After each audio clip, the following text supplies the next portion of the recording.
রামিসা হত্যাকারী সর্বোচ্চ শাস্তি আগামী 1 মাসের ভিতরে নিশ্চিত করা হবে। এ ব্যাপারে প্রধানমন্ত্রী তারেক রহমান কি বললেন, ভিডিওটা আগে দেখুন, মনোযোগ দিয়ে শুনুন, আপনারা বিস্তারিত জানুন। ঢাকার মিরপুরে একটি নিষ্পাপ মেয়ের নির্মম মৃত্যুর মাধ্যমে মানুষের মানবিক মূল্যবোধের চূড়ান্ত অবক্ষয়ের চূড়ান্ত প্রমাণ মিলেছে। প্রিয় উপস্থিতিবৃন্দ, প্রিয় ভাই বোনেরা, এ বিষয়ে একটি কথা আজকের এই অনুষ্ঠানে আমি পরিষ্কারভাবে আপনাদের সামনে তুলে ধরতে চাই। এই ধরনের শিশু নির্যাতন বা নারী নির্যাতন বর্তমান সরকার কোনোভাবেই মেনে নিবে না এবং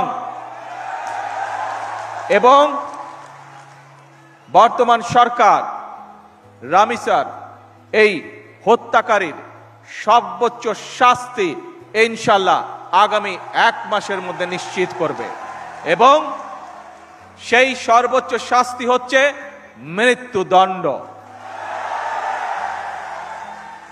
যাতে করে ভবিষ্যতে আর কোনো ব্যক্তি মানুষ এইভাবে শিশু বা নারী নির্যাতন করার সাহস না পায়। এরকম সুন্দর সুন্দর ভিডিও পেতে সবার আগে পেজটি ফলো করে রাখুন, যাতে আমাদের পরবর্তী আপডেটগুলো মিস না করেন এবং আমাদের সাথেই থাকুন নতুন সব চমৎকার ভিডিও দেখার জন্য।